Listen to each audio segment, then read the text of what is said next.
on the way to the airport from the reception to go on the honeymoon, problems can start. Exactly. All kinds of issues and problems. They're listening to see when they can talk, as opposed to listening to understand the other person. When you listen to understand, that is when you're really listening. That's the problem with a lot of people. They don't want to listen to the advice that's given to them. Mm-hmm. People are just so consumed with, I want to get married. Yep. Women are so consumed with, they're Yep. wanting that wedding dress. They want that wedding. Yep.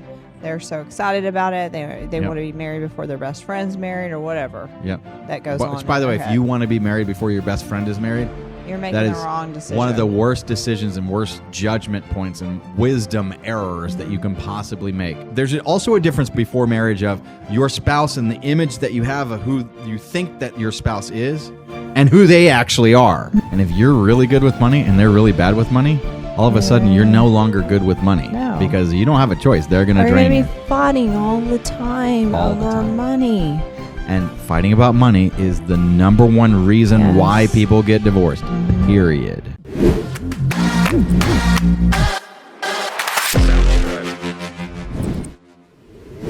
So somebody doesn't like Dave Ramsey. My fiance is having trouble getting on board with the idea of following the baby steps and living the Dave life. I've been listening to you guys for probably about 2 years now, and I'm for the idea, but it's really hard to get going on it if you don't have a partner who's on board with you. That's right. Yes. So this is critical. So I'm a divorce lawyer, and this guy has a real gift. He has the ability to determine whether or not his fiancée is the right person for him to be married to. And if you're not on the same page about money, you will get a divorce. Mm-hmm. Thank God he's doing this before he's getting married, because if your marriage isn't going to work, would you like to know that right after you get married or right before you get married? Or would you like to find that out, I don't know, a year or two later after you're financially ruined by it? When would you like to find out? My suggestion is before you get married. So then you don't have to pay us $5, $10, $15, $20, $50, $100, $300, $1 million in order to get your divorce done. It's way easier to prevent a problem. If you come into my office and go, hey, doc, I just drank this poison. Is it poison? Am I going to be okay? And I go, Jennifer, clear my schedule, prep operating room 2. Sir, I'm going to be able to pump your stomach and save your life, but by the way, you're not going to like it. Versus, hey, doc, should I drink this poison? And I go, that's poison. No, don't drink it. So Jennifer, I'll be at the country club for the afternoon, and sir, that'll be $100 for my advice, right? Mm-hmm. And you see the difference. And the other way, it's going to be $60,000. Right. So which one would you like to do? You help me help her understand what you're trying to sell. Okay, what is her problem with this idea? Well, she heard one podcast you guys did where this guy had that you sold him to sell it and buy something else because it was sinking him. And I saw the logic in what you said. But what she didn't understand is why you told him to ramp it up to $9,000 rather than keep it down at the $3,000 or $5,000 that he was going to spend. That doesn't even make sense. No. And I've watched a lot of Dave Ramsey. I haven't seen that one. Not that I'm the expert on it, but I don't even know that makes sense. That's not her problem. And that's what I tried to tell her. No, that's not. That isn't her what problem. She heard on a podcast is not the problem. She was looking for an excuse to not do this stuff when she exactly. listened to the podcast. So she found some little nuanced, nothing detail that doesn't even matter to have a reason to throw. That's right. Out the idea of evidence that this. Dave is cuckoo, so we can't do this. Yeah. And there's plenty of evidence. And by the way, it doesn't matter what you think about Dave Ramsey. What he's teaching and the baby steps, that works. Right.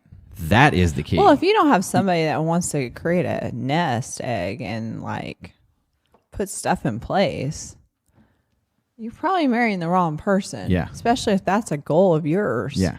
And if you're really good with money and they're really bad with money, all of a sudden you're no longer good with money. No. Because you don't have a choice. They're going to drain you. You're going to be fighting all the time over money. And fighting about money is the number one reason why people get divorced. Mm-hmm. Period. Me and Daniel never fought about money. Never. I mean, I was actually thinking the other day, maybe a couple times in our marriage, maybe. But that's never been a fight. We just don't fight about money. Never have. You talk about it though, right? Oh, yes, we discuss it. And you agree about how you're going to handle your money, and we're then you both follow on the through with it, right? Same page. about Exactly. it, but we don't fight. That's about why it. you don't fight about money. Yeah, but it blows my mind when that seems to be a big problem for a lot of people. Yeah. And I'm like, Well, they don't know how to go through the budgeting steps or even have a discussion about money, which is Right. one of the things that Dave teaches in Financial Peace University. Mm-hmm. You don't have to like Dave Ramsey right. in order for what he's telling you to be correct. Mm-hmm. And so Davis Cuckoo. It's fairly abundant. Not hard to find that if you're looking for it. We provide it daily. Yes, we do. It's here. It's 15,000 hours of it in the last Yes. few years. But it's all on YouTube, by the way. Yeah. But yeah, so there's a lot of reasons to. But and it's not a matter of me as It's not a personal thing in the sense of, ooh, she doesn't like me. That's not the issue. The question is that you guys have got, the two of you have got to sit down and say, okay, what be on the are same page. our Yeah. goals with money as a couple, Yep, and what is the best method to get us to those goals? correct. And I love her to death, but I keep living in debt, and I can't keep living paycheck to paycheck That wondering wasn't if we're what going I to have said. a house. That wasn't what I said. You're not living in debt anyway because you're not married. It's her problem if you leave her with it. If you get married, now it's your problem. So Yep. as a precursor to getting married, the two of you need to set a date after you've gotten some good pre-marriage counseling, which it sounds like you desperately need. Correct. And after you've sat down and said, how old are you guys? We are 30 I was going to guess like these early 30s and 31. Okay. When you because one of them's figured out their finances, and it's more likely that somebody has not figured out their finances through their 20s. It takes them it takes most people. It's good if they're figuring out in their 30s. Right. You really have to have figured it out by your 40s, and most people do. If you haven't figured it out by your 50s, I really, really feel sorry for you as a human being. Yeah. Because you are screwed. But you can still you can figure it out in your 50s, and if you are 50, it's actually not too late, but you better get gazelle intense. say, when we're 55 years old, where do we want to be with our money? And what is the best method to get there? Exactly. And you both then answer that question, and you say, hey, I'd like to be out of debt and be very wealthy and be able to be very generous and be able to travel and be able to buy something and not have to worry about it. And this is what you would say, right? Yep. And then she can say whatever she wants to say. And you say, okay, what is the... And you have to listen to her. Don't be in too much of a hurry to talk in this conversation. Right. Listening skills are paramount and critical. best way to get to this dream, and let's make sure our dreams are combined before we combine our lives. Yep.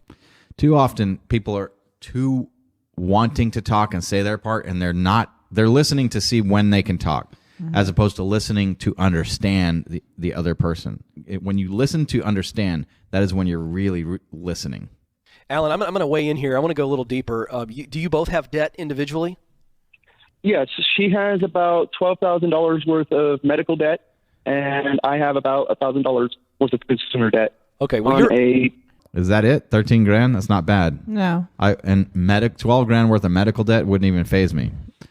I would just bring it on, combine our finances, pay it off together. You know, just and get a it lot dealt with of and a move lot of forward. people don't realize on medical debt, like they'll work with you. Yeah, you can settle that on pennies on the You dollar. can get it knocked down. Yeah. It wouldn't surprise me if he could knock out all that debt for $2 to $5 grand.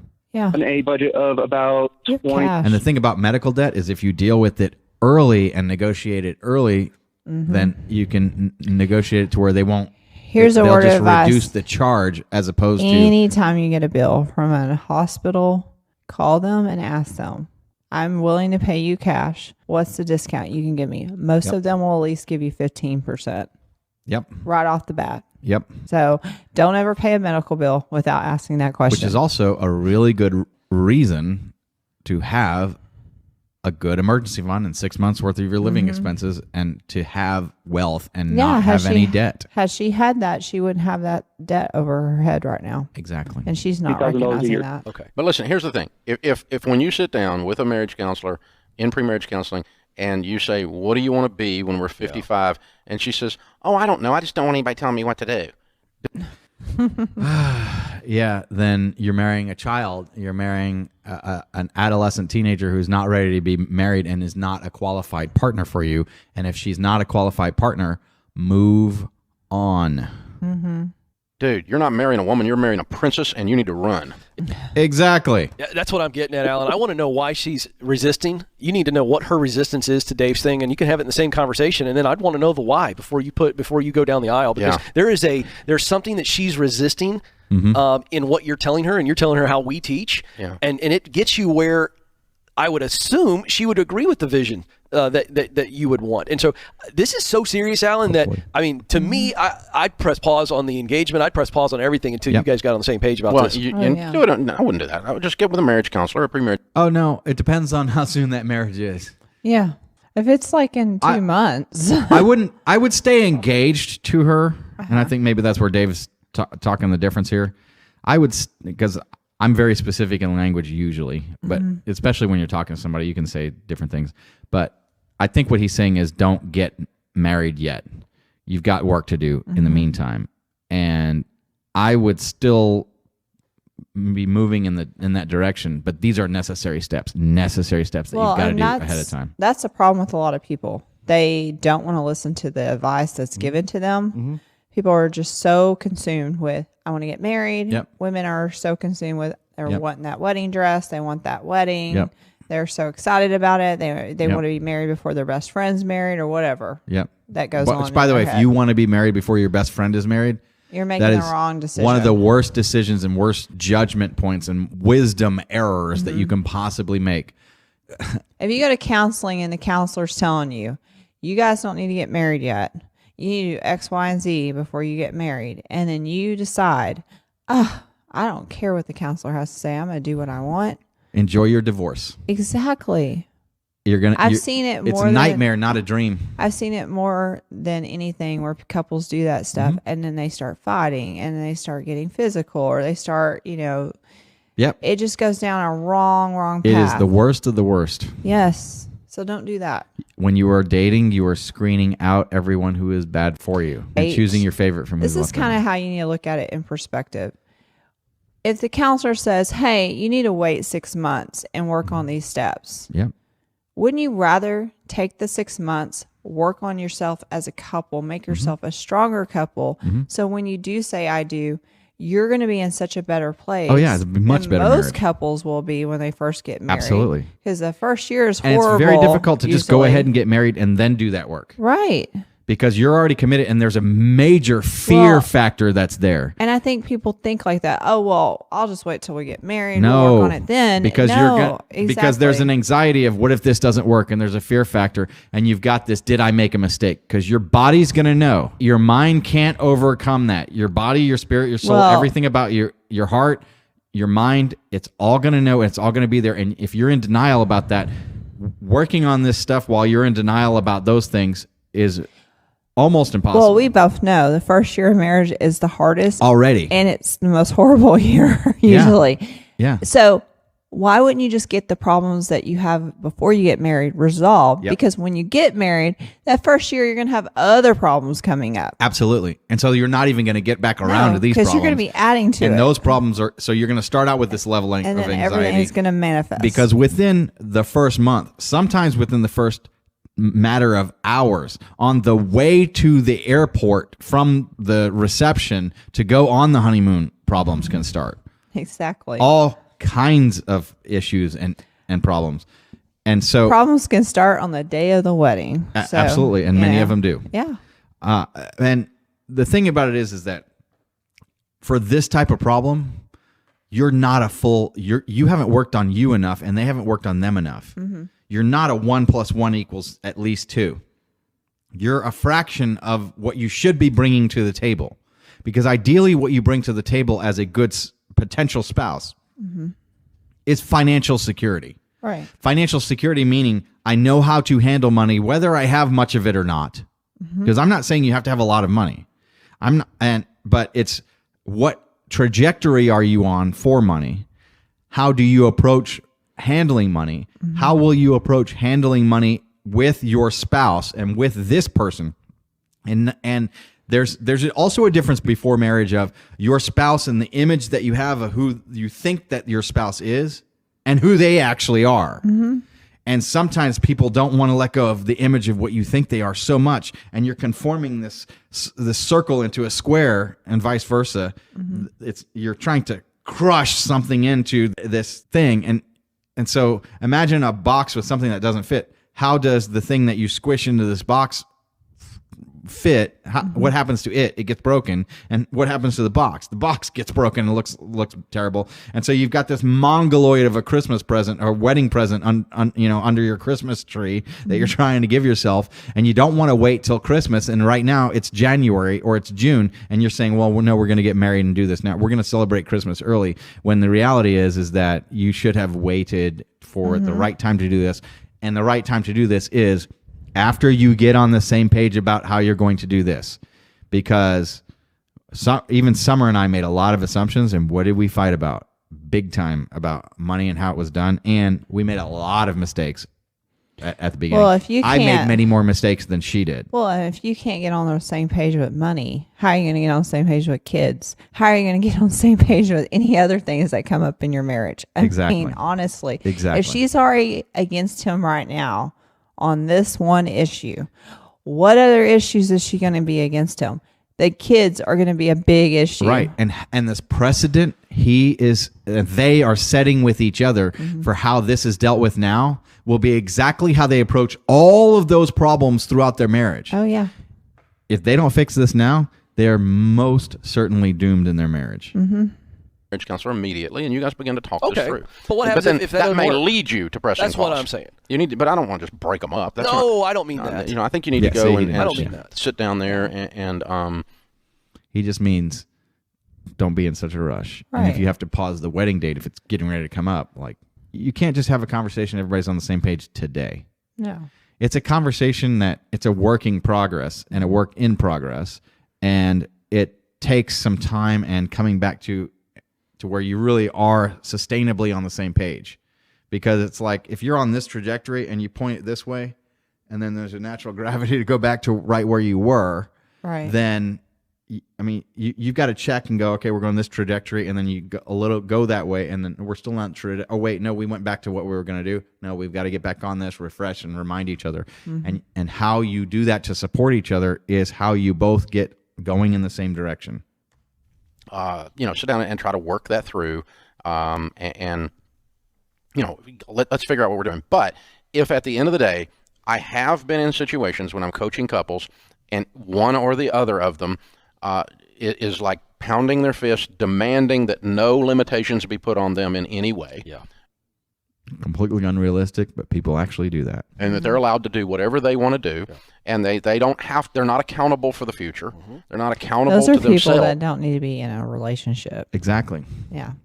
And those are people that are going to live a very unhealthy and unhappy life. Yeah, those are very self-centered people. It is the unwise, a.k.a. foolish, and they are a fool if they think that. Right. Much less their future spouse, about how we're going to end up, then what you've got there is someone throwing a temper fit. You got a 4-year-old throwing a temper fit on the cereal aisle because they can't get Cheerios.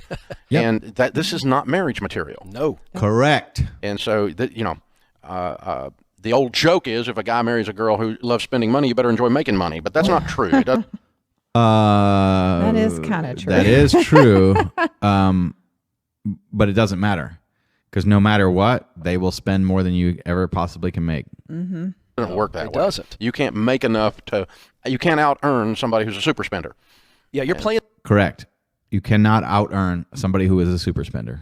Before there were super spreaders, there were super spenders. So, yeah, right. And I don't think this is what's going on with her. I think there's something else. I really don't think she's a bad egg. I don't either. That's why I want to know what's the resistance and why. I want to know the why. And it could be, too, Alan, misinformation. it could be, too, that you have used me as a weapon on her and turned me into a cuss word, and you've jammed up. Yeah, don't do that. Yeah. And don't use, I'm going to call my lawyer as a threat ever in marriage. If you're going to call your lawyer, call him. Right. Make the decision, but don't threaten it. Don't ever threaten it. And don't ever threaten divorce. Bad thing to do. Work on it. Stopped up this conversation and constipated it. Especially if you're angry, by the way. And so you may have to just back away from the Dave thing, because Dave's not relevant in this discussion. The two of you being on the same page Massively about important. a method of some kind to get to where you want to be and being on the same page on where you want to be. Now that's vital. Huge. That is what you have to do in order to be married. I don't care if you like Dave or hate him or whatever. That's a factually true statement. I'm just going to say it, Dave. I mean, you can correct me if you think it's too strong. I'm just coming from the position of watching couples, and if you aren't on the same page about money, you're playing the marriage lottery. You're playing Russian roulette. And the odds are so against you, man. You're not playing Russian roulette. You're playing jump off the bridge. You're not going to make it. Right. There's no Russian roulette, because Russian roulette assumes that you have a chance of making it, and you virtually pretty much don't. I mean, if that Russian roulette, out of 6 chambers, only 1 is empty. And maybe none of them are empty. Because what Russian roulette is, how many rounds do you have in the chamber? If there's 5 rounds and 6 chambers, then you pull that trigger twice, no more. Right. You have a 1 in 6 chance of living. You have a 5 in 6 chance of not living. So don't do it. Number 1 cause of divorce. Of course. And it's just money fights and money problems. So if you can't get on the same page about money ahead of marriage, don't get married. Yeah. Divorce lawyer confirming that for you right now. Factually true. And it's gonna hurt. I don't think that's too strong. Okay. But I mean, the number 1 people die of a bear attack is walking down the street. Don't walk down that street. You know what I mean? If everyone who has ever jumped in the tank of piranhas has already been eaten by piranhas, don't jump in the tank of piranhas. It's really common sense, you know? That's a good point. So, sometimes common sense is not so common. you know, bears are on that street. They will kill your butt. You know what I mean? It's just like, so this is not hard. Yeah. And so, stay off of that. And you know, I saw a statistic the other day that like 37% of the current divorces also mention a spouse looking up an old boyfriend or girlfriend on Facebook. Oh, boy.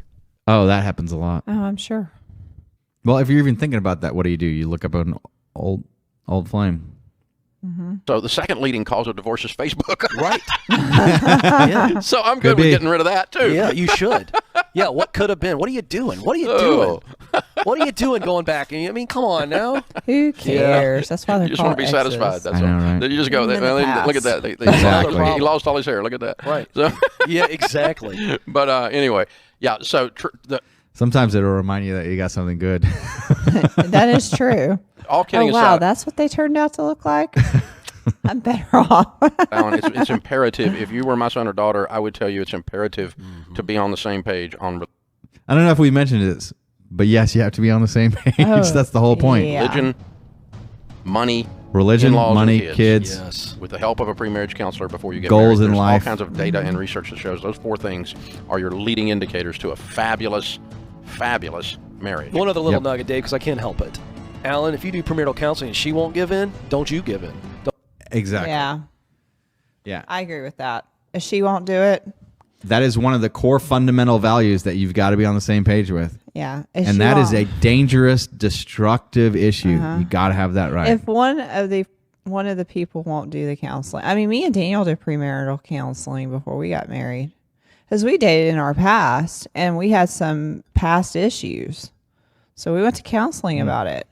And like literally did it, I don't know, I think we went 15 times or something. Summer and I did premarital counseling right after we got married. Yeah. Don't do it that way, by the way. No, I think it's good to work out The thing that we had issues. going is that we used a system that screened for all of those important values, and because of that, we luckily and thankfully had all the same core values. But we didn't know it beforehand, so we really, really, really just got lucky. But we got lucky because we made wise decisions going into that. Right. So, wow, we're so lucky that we survived the Titanic.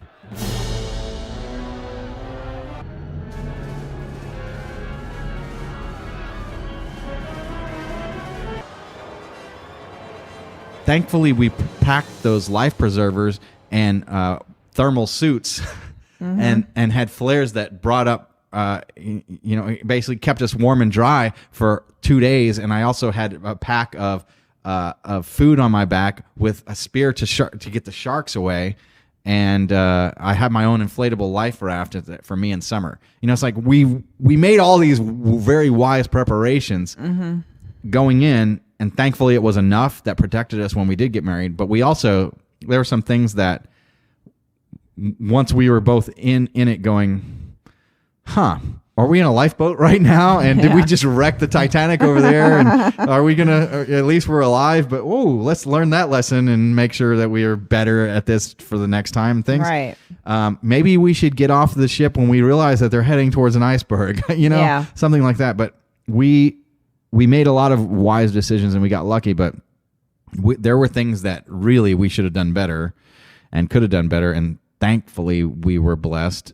But to take the better advice and to do the better advice, do and take the better advice. And I'm talking to myself even earlier because we would have had a much better first year if we would have done that right as well. So this is the Lawyer Dana Show.